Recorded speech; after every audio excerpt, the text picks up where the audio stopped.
Episode की शुरुआत past के सीन से होती है, जब मीहुन और दोशिक यंगजुन के लिए काम कर रहे थे और धीरे धीरे एक दूसरे के क्लोज आ रहे थे। एक दिन साथ में वॉक करते समय मीहुन ने दोशिक से पूछा था कि तुम उड़ कैसे सकते हो। दोशिक कहता है कि मैं पैदा ही वैसा हुआ था, जन्म से ही मेरी बॉडी फ्लोट करने लगी थी। मीहुन कहती है कि फ्लोट करना और उड़ना अलग चीजें हैं। ऐसा कोई तरीका है क्या जिससे तुम इतने अच्छे से उड़ पाते हो? दोशिक बताता है कि पहले वो अच्छे से नहीं उड़ पाता था, उसे गिरने का डर लगता था, पर फिर उसे समझ आया कि गिरना कैसे है, यानी लैंड कैसे करना है, क्योंकि जितना ऊंचा उड़ लो गिरना तो है ही। सीन शिफ्ट होता है और हम करंट टाइम का देखते हैं। बोंगसुक और हीसू स्पोर्ट्स सेंटर पहुंच गए थे, जहां हीसू को ट्रेन करना था। उस समय हम जुनवा को देखते हैं, जो उन्हें फॉलो करता हुआ वहां तक पहुंच गया था। अंदर घुसने पे हीसू मिस्टर चोई के बारे में कहती है कि वो शो नहीं करते, पर दूसरों के बारे में वो बहुत सोचते हैं। हीसू कहती है कि मैं बहुत खुश हूँ कि मैंने इस स्कूल में ट्रांसफर लिया। हीसू अब वार्म अप के लिए रनिंग करने वाली थी, तो बोंगसुक स्पोर्ट्स सेंटर से बाहर निकलता है। बोंगसुक के बाहर निकलने के बाद जुनवा अंदर जाता है और दरवाजा लॉक कर लेता है। बोंगसुक पास के एक सुपरमार्केट से कुछ चीजें खरीद रहा था और हीसू रनिंग कर रही थी। अचानक जुनवा उसके पीछे फ्लोट करता हुआ आता है और हीसू से कहता है कि तुम अच्छा दौड़ लगा लेती हो। फिर पूछता है कि तुमने कितने लैप्स दौड़े हैं। हीसू उसे देखकर हैरान थी और पूछती है कि तुम कौन हो। तो जुनवा कहता है कि जब बड़े लोग कुछ क्वेश्चन पूछे तो आंसर करना चाहिए। हीसू फिर बताती है कि उसने 10 लैप्स दौड़े हैं, तो जुनवा इससे इम्प्रेस होता है। जुनवा फिर कहता है कि मुझे कुछ चेक करना है और हीसू को पकड़कर नीचे फेंक देता है और हीसू सीधा एक टेबल पे गिरती है। इधर बोंगसुक वापस आता है तो देखता है कि जो गार्ड बाहर बैठा था वो गायब है। असल में जुनवा ने उसे मार दिया था। बोंगसुक दरवाजा खोलने की कोशिश करता है तो वो लॉक था। अंदर जुनवा हीसू के पास आकर कहता है, मतलब तुम उड़ नहीं सकती। हीसू चिल्लाते हुए जाकर उसे मारने लगती है, पर वो इजीली हीसू को हैंडल कर लेता है और कहता है, तुम स्ट्रॉन्ग भी नहीं हो। ऐसा लग रहा था कि जुनवा हीसू की टेस्ट ले रहा था, ये जानने के लिए कि उसकी क्या स्पेशल एबिलिटी है। हीसू अब भी उसे मारने की कोशिश कर रही थी, तो जुनवा उसे दीवार से पटकता है। तब वो नोटिस करता है कि हीसू के घाव तुरंत भर गए थे। अब उसे समझ आता है कि हीसू के पास हीलिंग एबिलिटी है। इधर बोंगसुक दरवाजा नहीं खोल पा रहा था और अपनी हियरिंग एबिलिटी से वो हीसू की चीख भी सुन पा रहा था, तो वो दौड़ के बाहर निकलता है। वो उड़ के अंदर जाने का सोच रहा था। वो याद करता है कि उसकी मॉम ने उसे बताया था कि उसके डैड उड़ने के बारे में कहते थे कि अच्छे से उड़ने का मतलब अच्छे से गिरना भी होता है। अंदर जुनवा हीसू से कहता है कि चलो तुम्हारी हीलिंग एबिलिटी चेक की जाए। वो हीसू को लेकर उड़ता हुआ ऊपर ऑडिटोरियम के बीचों बीच ले जाता है और उसे छोड़ देता है। हीसू चिल्लाती हुई नीचे गिरने लगती है। उसी समय बोंगसुक उड़ता हुआ खिड़की से अंदर घुसता है और हीसू को गिरने के पहले ही उसे पकड़ लेता है। हीसू बोंगसुक को उड़ता देखकर बहुत हैरान थी। उड़ता हुआ बोंगसुक फिर अच्छे से लैंड भी करता है। बोंगसुक को तो विश्वास ही नहीं हो पा रहा था कि वो उड़ सकता है। उसे अब तक यही लगता था कि वो बस फ्लोट कर सकता है। जुनवा भी सब देख रहा था। बोंगसुक की तरफ देखकर वो मन में सोचता है कि इसके पास उड़ने की एबिलिटी है। दूसरी तरफ हम मीहुन को देखते हैं, जो प्रिंसिपल ऑफिस का दरवाजा बंद करके उस क्लीनर से पूछती है कि तुम कहाँ से हो। क्लीनर किसी जगह का नाम बताती है तो मीहुन कहती है कि तुम्हारा एक्सेंट तो उधर का नहीं लग रहा है। बोलती हुई फिर मीहुन वहाँ के लाइट्स ऑफ कर देती है। क्लीनर आंसर न करके चीजें उठा कर मीहुन की तरफ फेंकने लगती है, पर मीहुन डॉज कर लेती है। फिर दोनों फाइट करने लग जाते हैं। मीहुन पूछती है कि तुम नॉर्थ कोरियन हो ना, तो यहाँ क्यों आई हो? क्लीनर कुछ आंसर नहीं करती।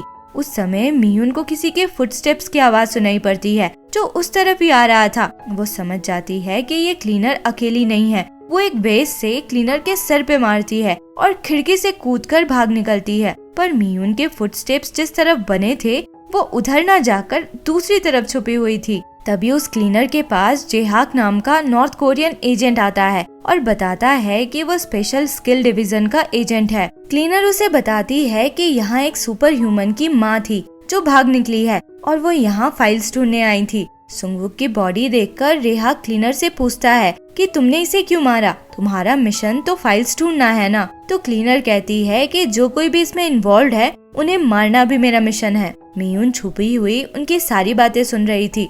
फिर हम जुवन को देखते हैं। वो चोई से पूछता है कि उसे सीलिंग में लगे कैमरे के बारे में पता था क्या, तो चोई मना करता है। तभी वहाँ का दरवाजा खुलता है और 2 नॉर्थ कोरियन एजेंट्स वहाँ आते हैं। सीन शिफ्ट होता है और हम कुछ समय पहले का सीन देखते हैं, जब नॉर्थ कोरिया के जनरल ने अपने एक सोल्जर को बुलाकर गैंगुन और हिसू वाली वीडियो दिखाई थी और साउथ कोरिया जाने को कहा था। उसने फिर बताया था कि उनके सिक्योरिटी डिपार्टमेंट को इंटेल मिली थी कि साउथ कोरिया सुपर ह्यूमंस के नेक्स्ट जनरेशन को ट्रेन कर रहा है। ज्यादा इंफॉर्मेशन कलेक्ट करने के लिए जनरल ने उनके बेस में ऑलरेडी एक टॉप एजेंट भेज रखा था, जो वही क्लीनर थी। जनरल ने इस एजेंट को कहा था कि वो साउथ कोरिया जाकर उस क्लीनर एजेंट को ज्वाइन करे। उनका मिशन उन फाइल्स को ढूंढना था जिसपे सुपर ह्यूमंस के ट्रेनिंग की इंफॉर्मेशन थी। जनरल ने ट्रेनिंग में इन्वॉल्व हर किसी को मार देने का भी ऑर्डर दिया था। सीन फिर से शिफ्ट होता है और हम उसी एजेंट को चोई के ऑफिस के बाहर देखते हैं। वो चोई से स्पेशल एबिलिटी वाले बच्चे यानी सुपर ह्यूमंस की फाइल मांगता है।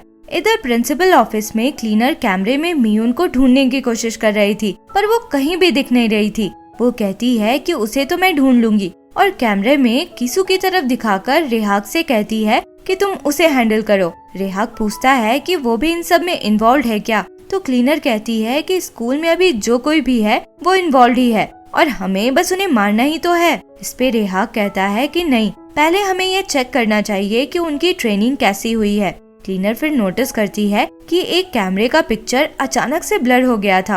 वो समझ जाती है कि ये मीहुन का काम है। फिर और भी कैमरेस के साथ यही होने लगता है। एक्चुअली मीहुन सारे कैमरे में बर्फ फेंक कर उन्हें ब्लर कर दे रही थी। फिर वो स्कूल की पावर कंट्रोल रूम में जाकर अपनी हियरिंग एबिलिटी से लॉक भी खोल लेती है। वो जैसे ही अंदर घुसती है, वहाँ के एक कैमरे में से बर्फ हट जाता है और क्लीनर दरवाजा बंद होते हुए देख लेती है। मीहुन पावर रूम में जाकर पूरे स्कूल का पावर ऑफ कर देती है, जिससे पूरे स्कूल में अंधेरा छा जाता है और लाइव सीसीटीवी फुटेज भी ऑफ हो जाता है। उस समय हम हान को भी देखते हैं, जो स्कूल का बैक गेट खुला देखकर अंदर घुस जाती है। दूसरी तरफ वो एजेंट जिसका नाम द्योक्यून था, चोई से सुपर ह्यूमन स्टूडेंट्स की फाइल मांग रहा था। जुवन उसके साथ वाले एजेंट की तरफ देखता है, जो अब भी दरवाजे के बाहर था। वो इतना लंबा था कि अंदर से उसका फेस भी नहीं दिख पा रहा था। चोई बिना कुछ बोले जाकर अपने ड्रॉवर में कुछ ढूंढने लगता है। लग रहा था कि वो उन फाइल्स को ही ढूंढ रहा है। फिर हम गैंगुन को देखते हैं। लाइट्स ऑफ हो जाने से वो अपना बैग लेकर स्टडी रूम से निकल जाता है, तो सामने उसे एक आदमी दिखता है। वो वही नॉर्थ कोरियन एजेंट चानिल था, जिससे जुवन कुछ सालों पहले लड़ चुका था। चानिल अपने फोन में से एक फोटो निकाल कर देखता है और उसे रियलाइज होता है कि गैंगुन वही फोटो वाला लड़का है। गैंगुन आज काफी देर तक स्कूल में रुका रह गया था, जिसकी वजह से जयमान काफी परेशान हो रहा था। शिन उससे कहती है कि वो सिविल सर्विस एग्जाम की तैयारी कर रहा है, तो ज्यादा देर तक पढ़ाई कर रहा होगा। पर चेक करने के लिए शिन गैंगुन को कॉल करती है, तो गैंगुन कॉल रिसीव करके बताता है कि अभी वो स्कूल में ही है। दूसरी तरफ चोई अपने ड्रॉवर से उन फाइल्स की जगह एक डंडा निकालता है और जुवन की तरफ देखकर कहता है कि तुमने पूछा था ना कि मैं कौन हूँ, मैं एक टीचर हूँ। फिर वो द्योक्यून की तरफ देखकर कहता है, और स्टूडेंट फाइल सिर्फ एक टीचर ही देख सकता है। फिर वो चिल्लाकर कहता है कि स्कूल से बाहर चले जाओ। ये सुनकर वो लंबा वाला एजेंट भी अंदर घुसता है, तो जुवन उसकी तरफ देखकर कहता है कि अगर एक और कदम भी बढ़ाया तो मैं तुम्हारे पैर तोड़ दूंगा। फिर हम कीसू को देखते हैं, जो चोई के ऑफिस में फाइल्स ढूंढ रहा था। फाइल्स नहीं मिलने पे वो बाहर निकलता है, तो सामने रेहाक था।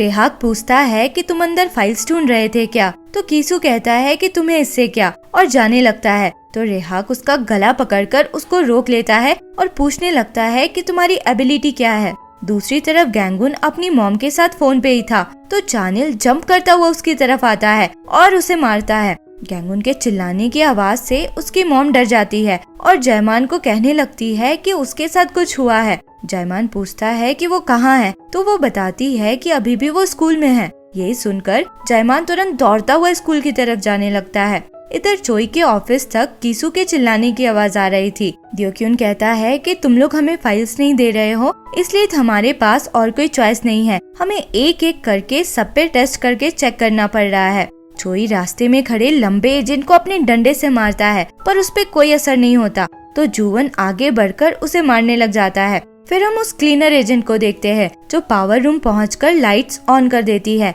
मिहुन को देखकर वो उसकी तरफ बढ़ती है, पर मियून अपना गन निकालकर उसके सिर पे शूट करती है। इधर जुवन चोई से कहता है कि वो जाकर किसू की हेल्प करे। फिर द्योक्युन से कहता है कि तुम अपने टर्न का वेट करो, पहले मैं इससे निपट लूं। इस पे द्योक्युन मान भी जाता है और हाँ कहता है। फिर हम रेहाक को देखते हैं जो किसू को मारता हुआ कह रहा था कि तुम कुछ कर क्यों नहीं रहे हो, तुम सुपर ह्यूमन नहीं हो क्या। तभी चोई वहाँ पहुंचकर रेहाक से लड़ने लग जाता है, पर उसके सामने वो बिल्कुल भी टिक नहीं पाता। किसू पुलिस को कॉल करने के लिए फोन निकालता है तो रेहाक डायरेक्टली उसके फोन पे शूट करता है। वो किसू को शूट ना करे इसलिए चोई किसू को हक कर लेता है और कहने लगता है कि इसे छोड़ दो, इसे तो कुछ नहीं पता, मैं हूँ जिसे सब कुछ पता है। रेहाक चोई से फिर फाइल्स देने को बोलता है। इधर जुवन उस लंबे एजेंट को दीवार से मारे जा रहा था और मार मार कर दीवार ही तोड़ देता है। वो फिर द्योक्युन की तरफ बढ़ता है तो वो इशारे से उसे रुकने को बोलकर एक फोन रिसीव करता है। उसे जुनवा का कॉल आया था। वो बॉन्सुक और हिसू के बारे में बताता है तो द्योक्युन उससे कहता है कि चेक करो उनमें कितना पोटेंशियल है और मुझे रिपोर्ट करना। तब तक लंबे एजेंट को होश आ जाता है और वो दीवार से निकलकर जुवन को मारने लग जाता है और मार मार कर उसके चेहरे का शेप ही बदल देता है। द्योक्युन जुवन की तरफ देखकर कहता है कि सिर्फ साउथ कोरिया में ही सुपर ह्यूमंस नहीं है, हमारे मिलिट्री में सुपर ह्यूमंस की अलग यूनिट है। दूसरी तरफ बॉन्सुक और हिसू चिल्लाकर जुनवा को नीचे आने को बोलते हैं। हिसू कहती है मैं 17 लोगों से अकेले लड़ी हूँ, इस बार तो हम 2 हैं 1 के लिए। बॉन्सुक उड़ता हुआ उसे मारने जाता है पर वो बॉन्सुक को अपने पैरों से दबाकर नीचे ले आता है। हिसू फिर दौड़ती हुई जाती है तो वो उसे भी मारता है। दोनों मिलकर उससे फाइट करने की कोशिश करने लगते हैं। इधर द्योक्युन जुवन से कहता है तुम्हें पता है हम यहाँ क्यों आए हैं? दोशिक की वजह से। जो कुछ भी हो रहा है सब कुछ उसकी वजह से ही है। मिहुन जो अभी भी पावर रूम में ही थी द्योक्युन की ये बात सुन लेती है। फिर वो बॉन्सुक को कॉल ट्राई करती है पर उसका फोन तो बाहर पड़ा था। वो फोन नहीं उठाता तो मिहुन अपनी गन लेकर वहाँ से बाहर निकलती है और अपने ग्लासेस हटाकर कहीं जाने लगती है। और इसी के साथ ये एपिसोड यहाँ खत्म होता है। आगे क्या हुआ इसके लिए मिलते हैं अगले वीडियो में। अगर एक्सप्लेनेशन पसंद आया हो तो लाइक शेयर एंड सब्सक्राइब करें। Thank you for watching.